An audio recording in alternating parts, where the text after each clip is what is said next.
Hello, everybody, and welcome to KindSoup. We are joined today by the fantastic Ramberto Rodriguez and Geraldina Dominguez, who are going to talk to us about a little bit about Cuba and Cuban food and black beans, whether it be black beans and rice or black bean soup. I think that this recipe that we're making today might be able to be used both ways, and I had a request to help a family out that is new to the county and doesn't have dinner. So I went ahead and added chicken to what I'm making, and I'm gonna make some rice to put under it and deliver a whole meal to them out of this. So I think this recipe can be made a whole bunch of different ways. But since we are lucky enough to have Ramberto and his wife on today, they are gonna, I think, take the lead until I don't know if you guys have the whole hour and you're cooking with us today, or we're really just going to introduce. If we can say a few words, and then we'll join you and follow your lead, because you're the one that gave us the blessing of being able to join this amazing experience. We've never done it before.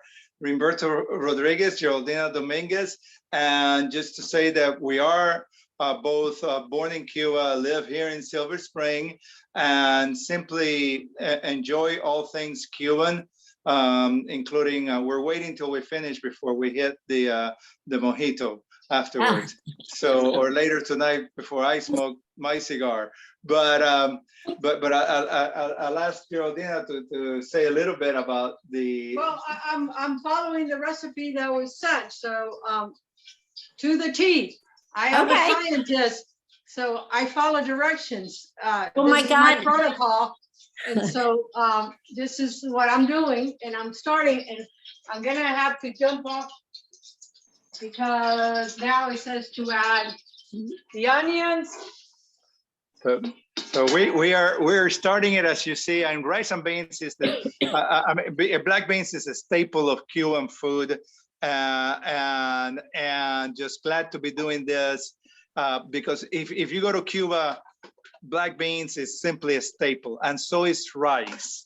Yeah. And so with that, basically we'll follow your lead as to how you usually do this. Yeah, so we're learning from you guys. Well, I think Geraldina's got it. I mean, all we do is we all have our own ingredients. We're all in our own kitchens, but we're cooking together and asking questions or making suggestions. So watching what she's doing right now is fantastic. So Geraldina, you didn't wait at all. When I did this an hour and a half ago or so, I felt like I wanted to cook my onions a little bit first, but no, put it all in at the same time. The onions and the peppers and the garlic, they're about the same consistency. I'm waiting to add the tomatoes last. Okay. So these two ingredients can be cooked together. Okay. And without any problems. I didn't add the tomato. What I did do is yesterday I pre-cut everything because that's the thing that takes the longest. Yeah. And so that's what I'm doing now, just letting it, keep stirring. So this is an aluminum pot, so you got to be real careful that things don't stick. Okay. But the heat goes really nicely. It gets distributed really nice. So right now it's just stirring and watching. I will say that in Cuban, we did take the shortcut of using canned from Goya, and in an ideal world we would not have done that. Even though I think even in restaurants, I understand that that's literally how they do it, as opposed to doing the beans, cooking the raw beans, if you will, because it actually, there are different types of black beans and black bean cans in the supermarket. Goya tends to be the most, the one preferred by many in our Cuban American communities. Yeah, I don't use anything by Goya.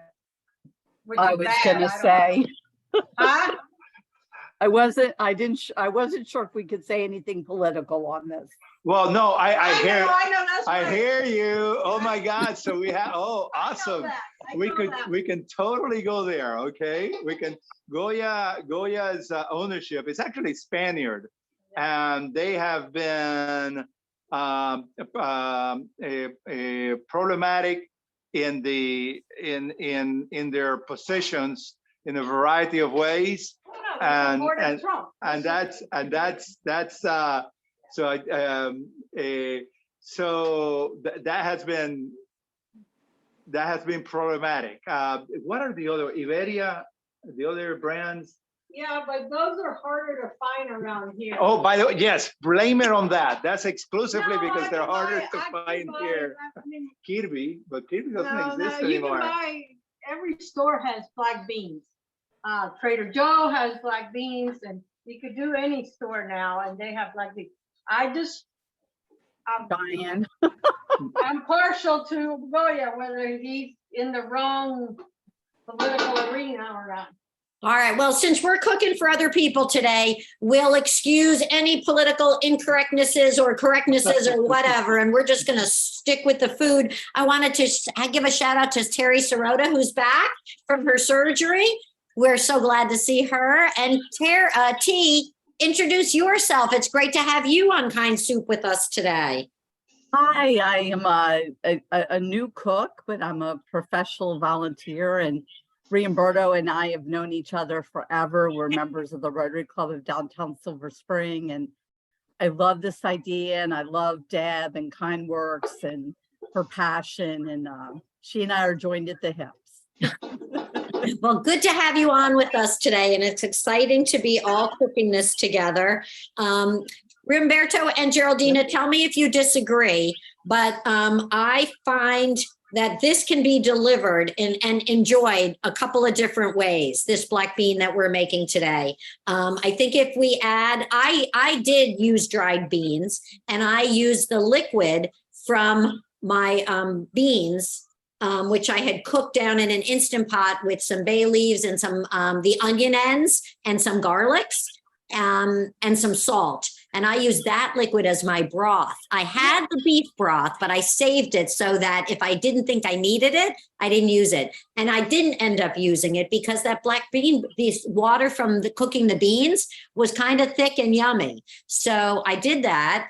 I made the rest of the black beans the way it says.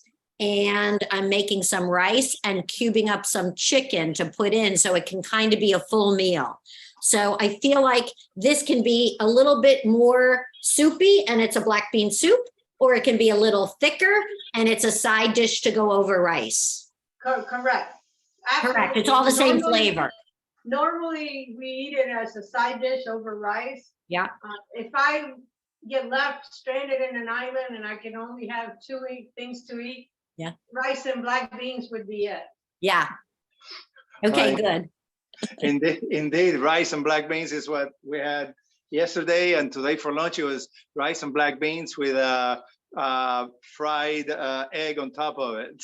Oh, that does sound good. Hey, Deb, can you tell us a little bit about the family that you're helping? I will, and we're going to actually have someone come on just for a few minutes to tell everyone about it, because it too could be something you want to do with some of what you're making this week. We're going to give most of what we make while we have Roberto and Geraldina on the calls with us today. And on June 3rd, we're going to be joining together on a Saturday in the late afternoon to cook arroz con pollo.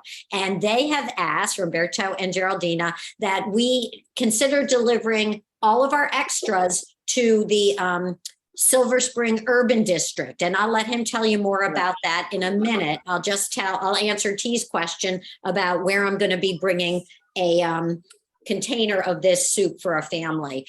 There are many migrants coming up from the southern border. I know that you guys know a lot about that. One of the organizations that's helping them, we work with for our Afghan refugees. They're the IROC. the International Refugee something center, assistance center. I don't know. Anyway, Megan from IROC will be on later. She had sent me a sign up genius because they are helping a family living in one of the short-term hotels in downtown Bethesda, and they just don't have food for them. And they asked if we could deliver food. So since no one had signed up for today and I was cooking this and modifying it to be a meal, I signed up. I will share the link with you later in case anybody else wants to sign up and use a portion of what they're making in that way. But also know that you can give to our regular places that you're used to giving to, or you can help support the urban district that I'll ask Ramberto to share about and why they're such a special organization to them and to all of us. That sounds wonderful about the Afghan family. That it's just what we're doing is for the Silver Spring Urban District staff. They are part of Montgomery County government, and they keep downtown Silver Spring clean and safe. And these public they work. They are Montgomery County employees, but they are some of the lowest paid employees and some of the ones that have a type of job that is oftentimes just not honored enough. They literally clean our streets, sweep the sidewalks, and help folks when they are stranded in a garage and need to be jumped off. And so it is really these type of folks that they do have 30 folks on the staff, and we've promised them that we will bring them some of the whatever we make on the 3rd will whatever we make today will freeze, and whatever we make on the 3rd, arroz con sometimes actually better, tastes better 2 days later. So what we're asking everybody is to end up taking it by. I was just speaking with the Silver Spring Urban District, and I will send you the phone number of the person that will receive the food on June 5th, be it today's frozen black beans or whatever if you decide to join us on June 3rd. But the idea is that we'll deliver them on the 5th. And now Geraldina tells me there's something else here. What? Oh, the tomatoes. That's what the recipe calls for. Tomatoes. Now you add saute them for 10, 15 more minutes. We have a great view of your pot. Whoever set this up is doing great for us. Thank you. Humberto, can you talk about the award that the Urban District received from Rotary, please? Yeah, we decided as a Rotary Club to honor Rotarians were asked to nominate a hero in their community, and this one a worker for the Red Shirt who has been there for over 10 years. He has been an instrumental part of the team that does this work for years. And this is particularly heartwarming because he was selected by his own work peers to be honored at the regional conference of the Rotary, which happened a couple of weeks ago, 2-3 weeks ago at the Bethesda Hyatt, actually. So it is this type, and these guys again, they do this work day in, day out. When it snows, it's them who takes care of our sidewalks. When emergencies happen, it's them who are the first one there. They are kind of in that. I guess we use culturally the term first respondent. So in many ways, they become first respondent when the need arises. So we're just really honored to have them part of our community, and we're happy to be able. We during the years I was regional director overseeing their work, we would always cook chicken and rice and take it. Since I walk or live within walking distance, we'd walk over a pot of chicken and rice while they were spending the night because they were snowed in and helping with the snow situation, or for holiday gatherings. So this is who these folks are. That's fantastic. And if people wanted to, like I'm going to do, is put some of this on rice, you know, in my container. Would you say half rice and half Cuban black beans, or how much? Well, it depends how soupy it is. Okay, If it's really soupy, more then rice. probably I would, you know, try to get as much beans as possible, and you know, but it's fine. Some people might like it like that. You know, you want to layer it on top. Yeah. Usually. Okay. So if it's a soup, then you know it's gonna just go through. But it should be okay. I mean, I'm just thinking of the normal Cuban way that we do it. Doesn't mean it's the only way. Yeah. Okay. Very good. And one cool thing about the staff at the urban district is it's 100% people of color, and many of them are from Africa, and many of them are from the islands. They all know chicken and rice and rice and black beans. They all have their own different versions, and we always tease and compare with them, and it's a joy because I say, oh, we make it this way, we make it that way, so they'll enjoy what they're getting. That's fantastic. Do we have to worry about anybody who either needs kosher halal or people who don't eat meat? They will, for example, this version, there's nothing meat here, right? Yeah. Well, the beef, it calls for beef broth. Oh, this has beef broth. It does. It does have beef broth. But So no, if you're vegetarian. Right. I have never, and there are Muslim staff, and we've talked through this, and I've been with them in shared meals. Yep. And this has simply never come up. It just simply has never come up. Okay, good to know. And then if I have to do it any other way, it just, I mean, when you say halal, that's for me, right? Yeah. That's for me, yes. Yeah. Okay. So if Geraldina, if now is a decent time that we could check in with you real quickly about the cooking, and then I would love to introduce Megan Flores, who I was speaking about IROC and the family that I'm going to bring food over to before. But is there anything you want to tell people? No, I'm at the point where I'm almost done seasoning the tomatoes, peppers, and onion, and I'm going to add the beans and then let it all simmer with the broth. Okay, fantastic. For 20 minutes. So this is a good time to. Good time. All right, then I'm going to pin Megan. Megan, thank you for joining us today. I have told people about IROC a little bit, but why don't you introduce IROC the way you would like it to be introduced, and go ahead and offer to people. I had put it in the chat, the Sign Up Genius, in case anybody else wants to sign up for later in the week and share some of their black beans and maybe add some protein to it. Great. Thank you so much. So good evening, everybody. Thank you for having me. I'm Megan Flores. I am the Executive Director at IROC, or the Immigrant and Refugee Outreach Center. So we are a local DC area nonprofit. We're 100% volunteer run, and we support immigrants and refugees in a variety of ways, mainly through our New Neighbor program, which matches volunteers with a specific new family to help them kind of get started with their life here in the US. So we help them with everything from getting clothes and home supplies, school supplies. We do emergency grocery deliveries. We help them with their job search. We'll help get them to medical and dental appointments if we can. It's kind of a little bit of everything, but if we're able to do it, we try to do it.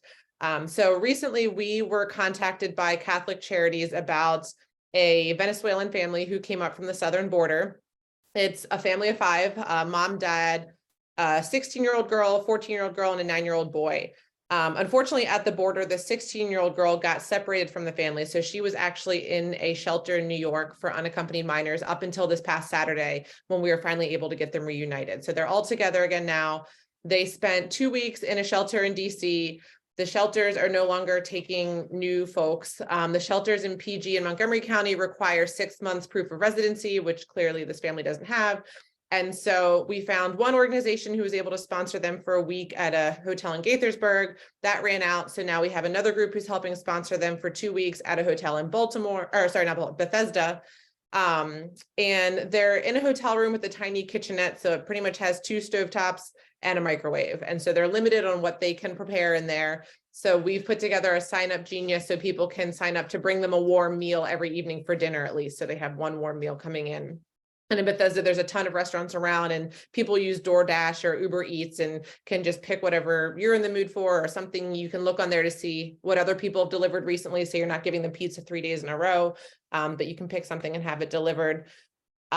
This is a little above and beyond what IROC generally does in terms of helping support folks with the housing journey. That's usually kind of our hard line of that's the one thing we can't do. We look to the resettlement agencies to do that. This family, Catholic Charities, is helping them a little bit, but not kind of the full range of services a lot of families get from the agencies. And so this is an effort that I've kind of taken on personally.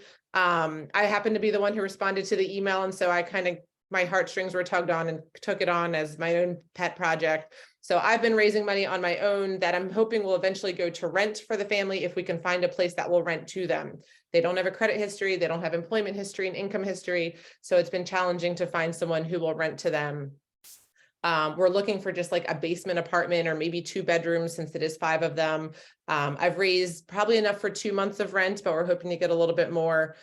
But first we just need to find someone who's willing to give them a space to go to. So if you know anybody who has a in-law suite or a basement apartment or a little bit of room to spare and would be willing to give them a shot. Both of the parents have experience working in restaurants, so I have no doubt they'll be able to find some cash paying jobs in no time. They just need to be in one place long enough to be able to go out and look for jobs. And so I reached out to Deb about the meal deliveries, and she was kind enough to tell me about this event that you guys have every week and said, you know, we make meals and sometimes people turn around and will deliver those to families in need. So she generously offered to bring it to the family tonight at their hotel in Bethesda. If anyone else would like to sign up for a night, it can be a home cooked meal or it can be something you get takeout from in the area. Either would be great. We've gotten them some basic groceries, so they have some things to snack on in the room, but they're just limited at what you can really cook on 2 stovetops. So I appreciate Deb, you giving me the chance to come and talk to the group. Appreciate what you guys all do. We work closely with KindWorks. We frequently get laptops and devices from you guys for our family. So I really appreciate that partnership, but this is a little outside of our normal scope. And so I figured I'd make a pitch. All right, terrific. Thank you so much, Megan. Thanks for all IROC does in the community. And if anybody, I put the link to Megan's Sign Up Genius in the chat. If anybody is going to go that route, let me know. And I can also have you, because you won't be keeping track of the soups that you're sharing, but I'd ask you to keep track of the kind casseroles that you're sharing, which I will consider any of the meals that people deliver to you, Megan. So that is fantastic. We'll go back to our soups, but thank you, Megan, for coming on. Thank you so much. May I ask Megan a quick question as to regarding Absolutely. Go ahead. if we want to make a cash contribution regarding the rent, how's that possible? So IROC generally has a policy of not paying rent assistance because that we've been told by our legal team can be a slippery slope. And so Right. I'm doing this outside of IROC. I have just been putting money through my Venmo that will go towards rent. So I'm happy to put that in the chat if you guys would like. Yes, please. Yeah. And so originally it was going to go towards the hotel. We've got that extended for 2 weeks. So I'm hoping before the 2 weeks is up, we can find some place and the money will all go towards rent instead of a hotel, because obviously that goes a lot further. But I will share my info and I appreciate you guys and your support. Thank you so much. Thank you for what you do. Of course. Megan, can you also share your email in case we have other ways that we want to help, like Absolutely. or whatnot? Absolutely. Let me put that in the chat for you guys as well. There's my email. Again, if you know of any friends or neighbors who have a place, some people say, you know, I have this place, I usually put it on Airbnb, but I could give it up for a couple months to help this family out. That would be a miracle at this point. So thank you all for helping to spread the word and think of our families. It's a good 5 minutes, huh, Megan? Yeah, I mean, I will happily make this plea anytime you'll give me a chance. Well, actually, I asked something of you, not in return, but also we would love to meet some of the folks that you know that will share some recipes and cook with us. Yeah, What's I will more put a fun than a call out. Monday? Yeah. Let's see what we can make happen. Yeah, we have a very robust volunteer WhatsApp group, so I can definitely put a call out. So you do them every Monday at, is it 5 or 5:30? 5:30 to 6:30. Okay. And that way everybody makes their own dinner, but they're making tons extra to share with others, like your family and like the Silver Spring Urban District. So it's great. Awesome. I will definitely put the word out. Thank you so much. You're welcome. Have a good rest of your night. You too. Thanks, guys. Thanks. Muchas Bye. gracias. All right. How's everybody's? Let's see. I'm going to put you on gallery view so I can see everybody. How's everybody's black bean soup doing? Or black beans, not black bean soup. Can I get a thumbs up or down so I know if I'm worried about you? I think I know Don't you well worry. enough to know I'm not worrying, right? Everybody's good, of course. You're all pros now. Hannah, where are you going to share your soups? Hannah's cooking from New York City, Riamberto and Oh Geraldina. my goodness. Wow, wonderful.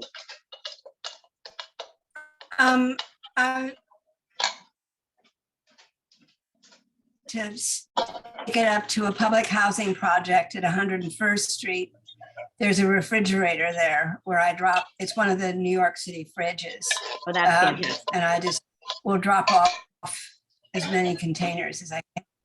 Fantastic. And there are usually some ladies hanging around, but they stay hanging around. They don't come and approach me. Whereas when I've done this at 15th Street, they're right behind me. Well, I noticed sometimes when I use those, refrigerator. Megan, I've noticed sometimes when I drop off in the city at those refrigerators, as soon as I leave, people go and look to see what I've dropped off. You know, so maybe that's what those ladies are doing. Yeah. All right. And They're Manella, waiting. welcome. And other times they're very grateful when I tell them I haven't put any salt in. They say, thank you, because I'm not supposed to have salt. Oh, wow. Well, I feel badly, but I used a fair amount of salt in this one today. Maybe the family from Venezuela is young and they won't be having the same kind of issues. Manella, can we say hello to you? I'm not so sure that we've met often before. You're on mute.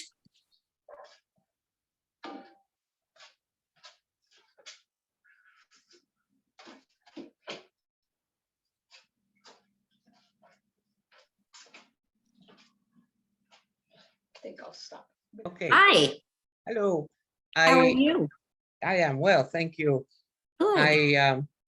I have done black beans many times. And this is a very unusual recipe. I don't know who came up with it. And also the fact that it's called soup. Manela, I provided it, so I got it from a bulk. Oh, but is it soup or is it black It's a beans? soup. It's a soup. It's more of a soup, not the traditional like we put over rice. Right. So, okay, so that clarifies that. This is And the so- book that it's from, if anybody's interested in that. Yeah.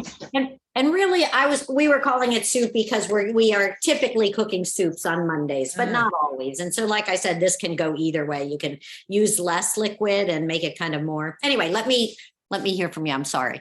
Go ahead. No, I was going to say that when I have made black bean soup, it gets stirred and sometimes even put through a sieve to take out some of the heavier, the heavier or drier or part of the bean that you don't want to eat. Oh, So I was surprised that this was called soup, and I'm making it, so I'll let you know how it turns out. okay, terrific. And I'm glad to participate. Thank you for inviting me to be a part of this. Fantastic. I love what you're doing. And Oh, we hope you join us again and Yeah. again. yeah, thank Where you. are you I will. from, Manuela? I am from Cuba too. Yeah, but I've been here 65 years since Castro. Since AC, I call it, after Castro. And where do you live? I live in DC. Oh, Yeah. I have heard about you through Pavel. He's, Me? yes. Oh, Oh, you're his friend. Oh, Yeah. okay. And so I try and cook for him and his family maybe once a week or so. Oh, bless Yeah. your heart. Yeah, and now his little girl wants to come and learn from me how to cook. Very So, good. yeah, so we're gonna try and do that. Those kids have lots of energy. Oh my God, yes, too much. And this is a young man who is a single father with two children, who is become a friend, and originally from Cuba. And Teresa, thank you for helping him get to quite a bit of food, including rainbows. Mhm. And Manela has become just a tremendous mentor to him, like she is to many of us in the Cuban community, by the way. Thank you. I think we're all adopting them. I know it's easy to do because they're Mhm. really neat kids. It's just that they're different. They're Mhm. full of energy, and of course they're like any child would do. Is they're trying to learn so much so quick, and I think Mhm. they're overwhelmed by but nonetheless they're doing very well. Mhm. Yeah, So it's a blessing. It's a blessing that we can be a part of their lives, absolutely. despite the differences. Because being from Cuba also causes a lot of not friction, but there is different ways of handling life and looking and Mhm. but nonetheless, anyway, I'm proud of how they're doing and the opportunity to be part of them. I met their mother, his mother in Cuba. I was there last month in March, and I met the mother, and she was delighted to know that that we were looking after them, because she feels very bad that they left Cuba, and she doesn't know when she'll ever see them again. So Dad, can I talk for a minute about soup? Okay, Yeah. I'm Yeah, going to talk for a minute. If anyone is bringing soup to my house, Julie, Kelly, Joyce, whoever's on, or Julia, whoever's on that brings soup to me, if you're bringing soup to me, I am not taking my soup to Silver Spring. I'm taking it to the Up County Hub, which serves a predominantly Latino community. Okay, there's a limit to how much of the soup I think has to go to Silver Spring. So I'm going to continue to go to Up County. So if you want your soup to go to Silver Spring, please don't give it to me this week, okay? But Yeah, otherwise, if you want to go to Silver Spring, please, the idea is that we will bring the arrangement, previous arrangement was that we would bring it on June 5th in Monday, June 5th in the afternoon, along with the people that will do the rice and chicken on Saturday. So if you're bringing them to Silver Spring, that would be, that was my understanding of the arrangement. But the Up County Hub is an amazing place, and the folks that operate that hub got going a big time with the pandemic, along with the other food distribution hubs in the county. But what they've done is really, they've gone from 0 to 60 really fast, and they know who to get the food to. So that's wonderful to hear that you're working with them. yeah.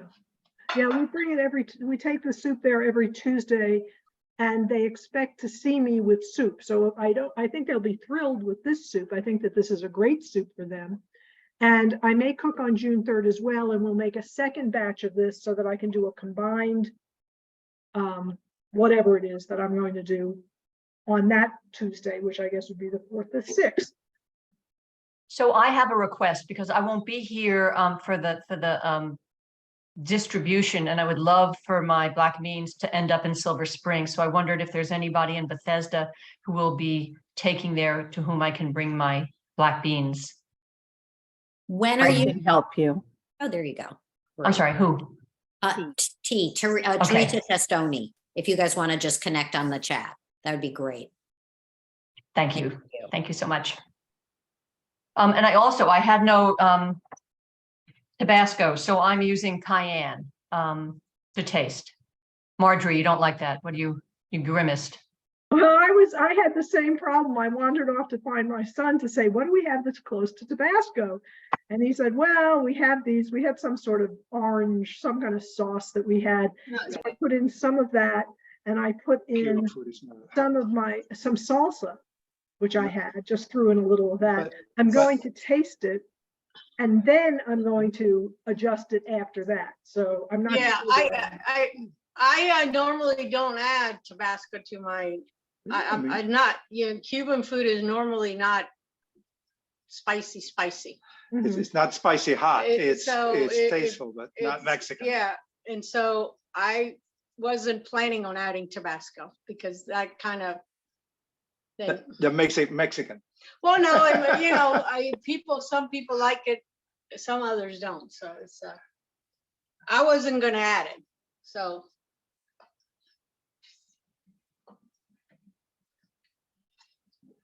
And in response to the question of having extra plastic containers, so I went on my neighborhood listserv and I asked people if they had any extras, and it may be a way of It says it on the recipe. collecting. Okay, Those kind I'll of- do that, Betsy. Yeah, Yeah. I was gonna do that. Yeah, but thank you. So that's my email, so you can connect. Got with it. me. Thank you. Thank you so much. You put some vinegar in there. It's there, a splash of vinegar when it's right at the time when it starts to boil, then you lower it to simmer, and now you let it sit for, it says 20 minutes.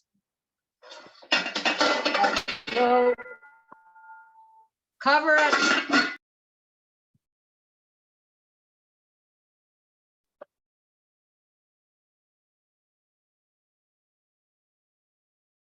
So I have a question about covering the pot. And that is, if we want to cook off some of the liquid to make it less soupy, do we still want to cover the pot, or maybe keep it open a little bit to steam off some of the liquid? People have thoughts on that? Manella or Geraldina, anybody? Otherwise, I would agree with Betsy. Say that again. So, yes, if you uncover it, you would let it simmer, and then you, for maybe half the time, and then you uncover it and let it dry up. It all depends how much liquid you want to get rid of. You want it to evaporate. Because I originally, what would have been the best thing was to add less liquid. So, but you can. That's helpful. Thank you.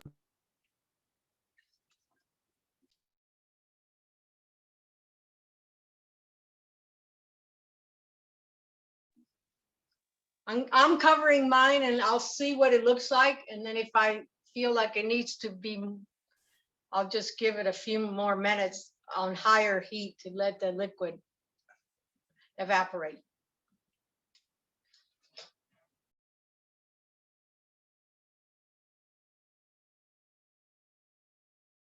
Deb, I'm curious, what's your average number of people that join every Monday?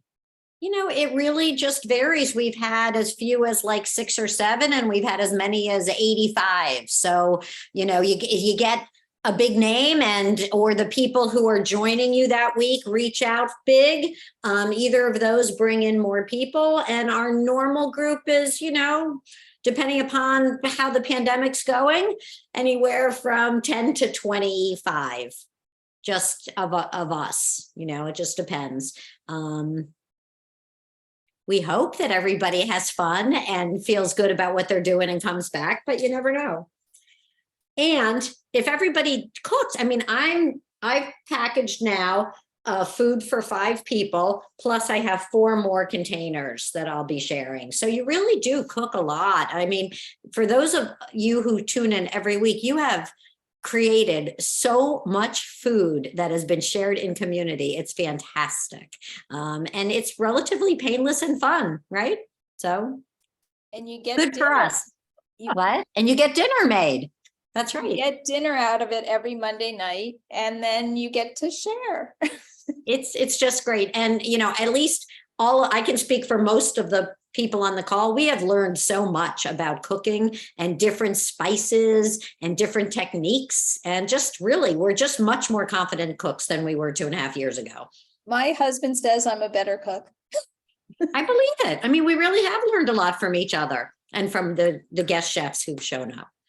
So Plus, we've it's cooked fun. things that we've never cooked before. I mean, things that we may not have even tasted before. And then we haven't cooked borscht because we hate beets, but that's a different story. When Marge says I'm with we, you. Thank you. But I have cooked this week 17 quarts of soup, 17 quarts, not counting tonight's soup, okay? Because one of the things I tried was there was a recipe actually in the Giant magazine, you know, that silly thing they put out every month or whatever. And it's called cold avocado cucumber soup. And it was intriguing to me, which, you know, I never would have thought, oh, I'll cook soup today, but it was an easy thing to do. And I cooked it and I thought it was good. I would have used fewer cucumbers or maybe added one more avocado for the cucumber. It was 2 and 2, and I probably should have used 3 avocados and 2 cucumbers. And it's served with ham, which I don't eat. So I just left it as a vegetarian dish because it has yogurt in it. And I would definitely make it again. It was very good. And it's a cold soup. And it's always nice to have a cold soup in summer. So I gave it a try. And what we didn't eat, you know, I froze one to make sure that I could donate it. It was just something to try. That's great. Yeah. I have a question concerning the freezing part. Do you have to let the beans, the soup, cool down before you put it in that plastic? Yeah. You should definitely let it cool in the pot. One of the people who hasn't been on for a while worked for the Plastic Association of America or whatever. And one of the things she said is to put the whole pot into your sink and fill the sink with cold water because that will cool it down faster. And then I usually take it and put it into my containers and let it cool a little there because you don't want to put it into the freezer until it's really cold. I was working with a professional chef at Otis on another project, and what he does with his soup is he actually fills the sink with ice if you have ice in your freezer, and that he says that cools his soup down really quickly. So, and it helps with, you know, food safety. So get helping with bacteria not forming. So I thought that was a good tip. And do you know if you Our can technique freeze? is that we get a smaller metal bowl and put ice in there and then put that into the soup. So the ice isn't actually going into the soup, but it's just going on the outside, and that works pretty well. And then if the ice melts, you just replace it. Right. He also had some sort of professional cylinder thing that he used, that he kept in his freezer and put that in the soup. So that's similar idea. Yeah, I was learning all kinds of professional chef things from him. That's great. What was this, Julia? The Otis? Oh, Otis Israel is the synagogue that I belong to. And we Okay. do cooking projects there. And there's a professional chef who actually runs some of the projects. So when we work with him, I learn all kinds of things that I never learned. To convert.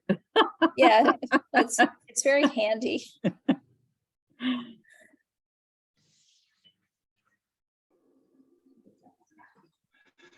if Well, I'm everybody's gonna- at a good spot right now with their soups, maybe we can learn a little bit about Cuba or enjoy some Cuban music. What do you say? Well, let me try to do both at the same time. If I can put the volume up and it'll play in the background. Fantastic. Let me see if Google listens to me. Okay, Google, play Eliades Ochoa. So I'll be on the background a little bit while let's talk a little bit about Cuba. Okay, Google, volume up.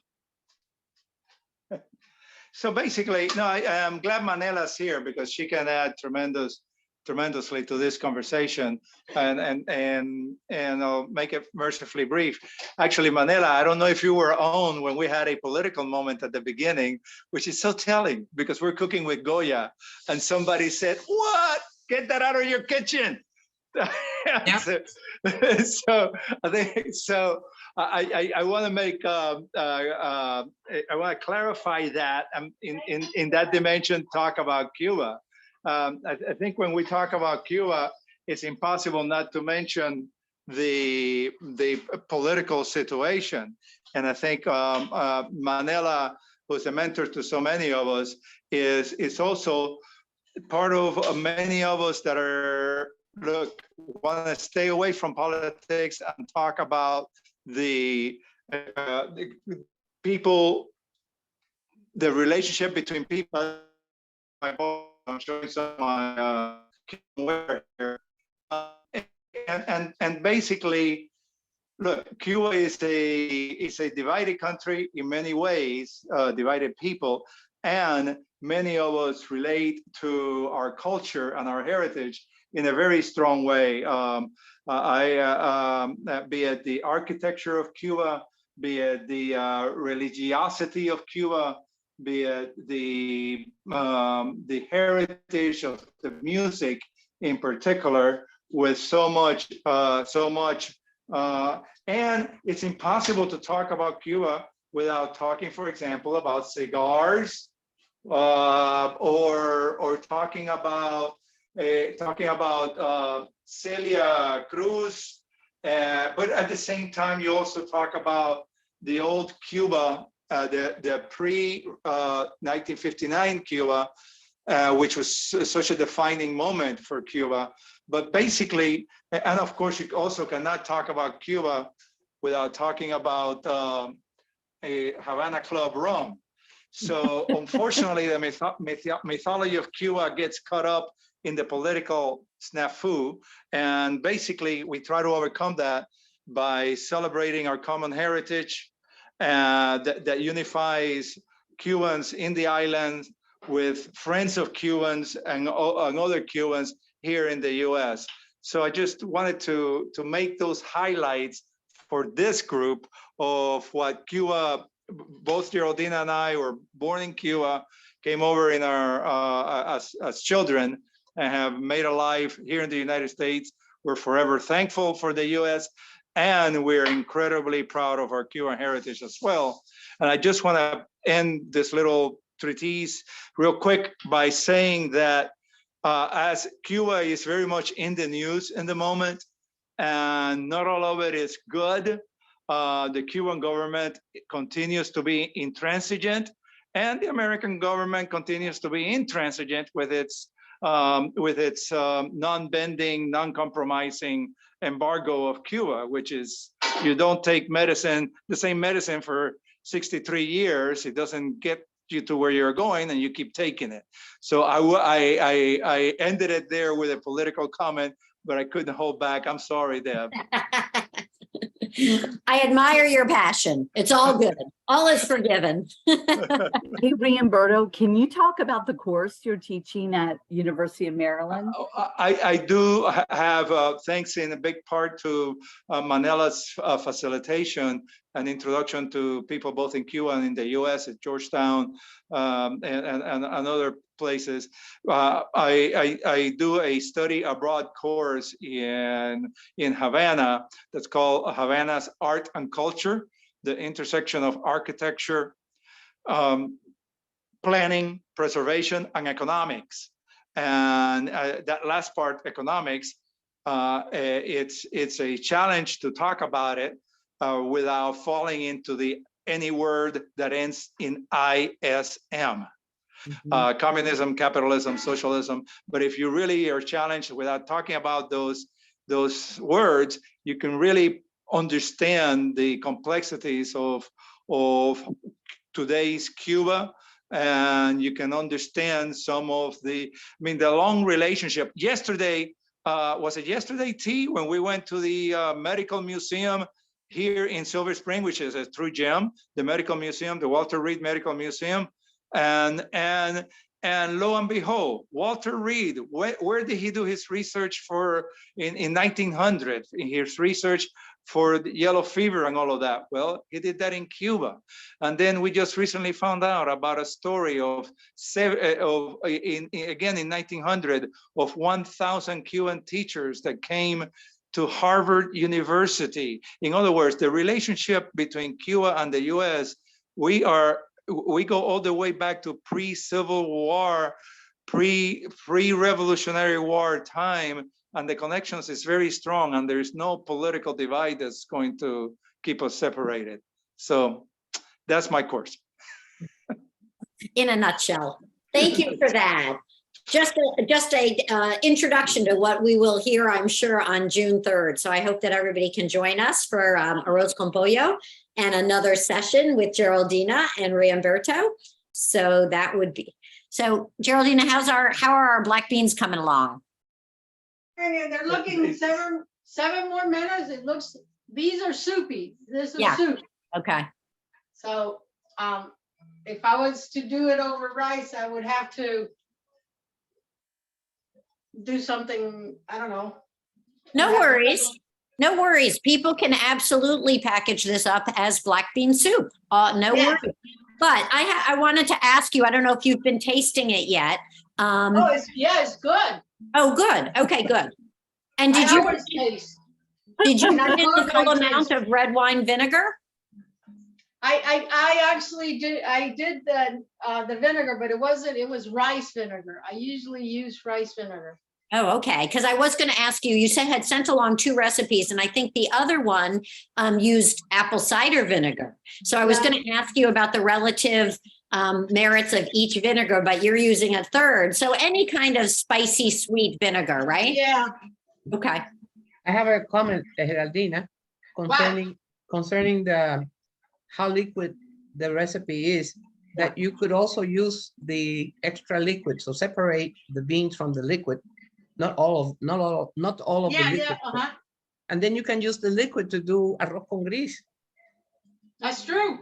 Yeah. So that's tell us what we just missed, Manella. What's arroz con gris?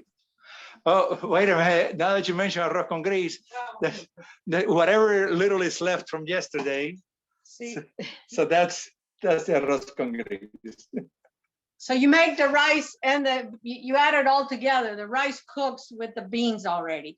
And the beans, you add water to cook the rice, but the beans are also, I have a rice cooker, which is the greatest invention. Okay, fantastic. I use it all the time.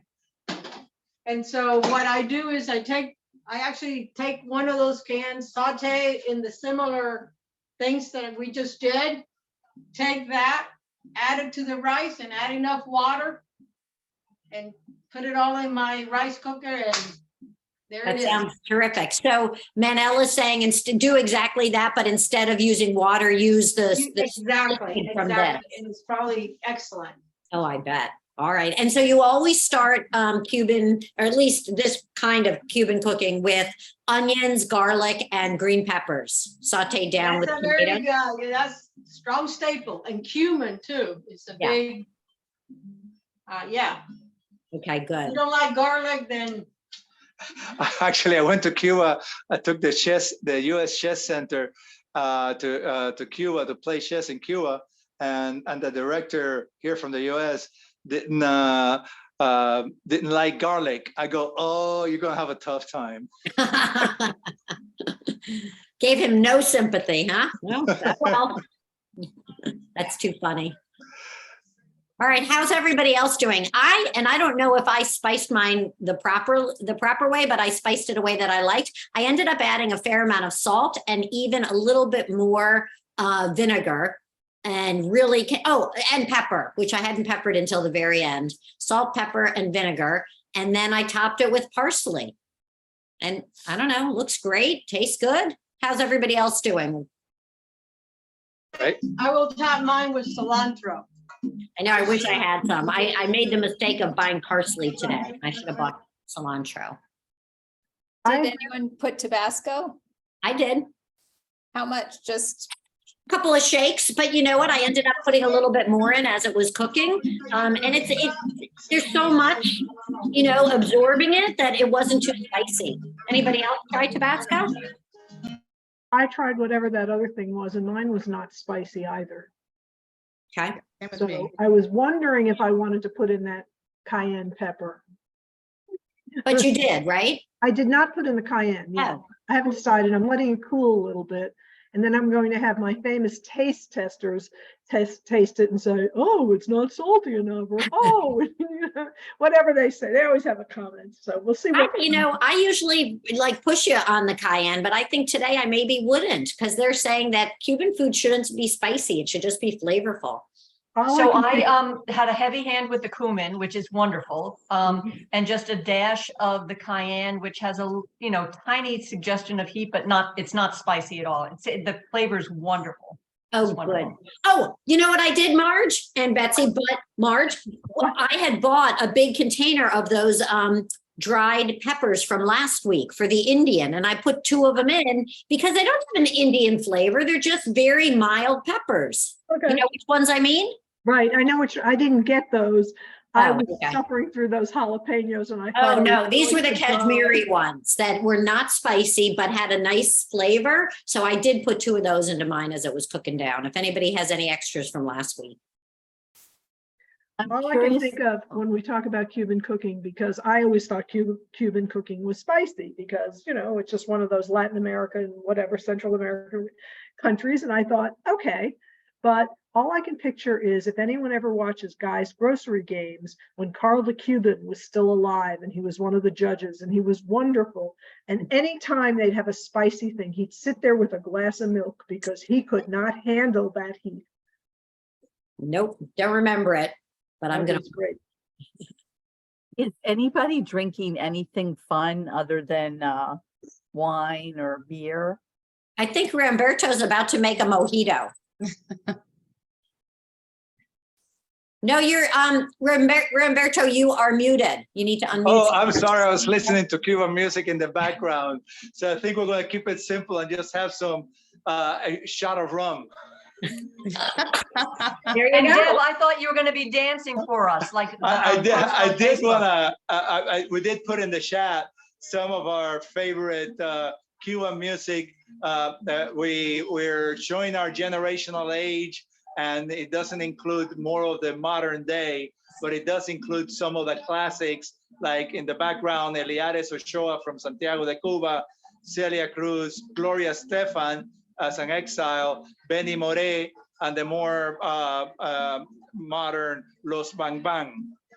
That's great. Thank you. I was going to ask you that. So I'm so happy that you did that. I like to add different kinds of music to my playlist. So I can't wait to listen to all of your suggestions. And I will send you, Deb. I've got the largest collection on YouTube of love songs to Havana. I'll send you a list. I will share that. I'll send you a link to that. All right, great. And that's how we'll open on June 3rd. And I'll send that on to everybody else. Thank you so much. Thank you both for leading us today and sharing your cooking and your country and your thoughts about all the things you did today. It was a lot of fun. The whole hour went so quickly. And I'm going to put on a little bit of Celia Cruz for our way out. How does that sound? Adios. Bye. Okay, adios. Muchas gracias.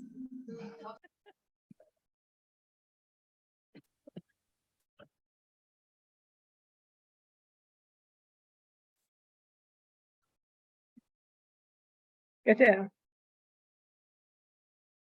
Get down, little doggy. Goodbye.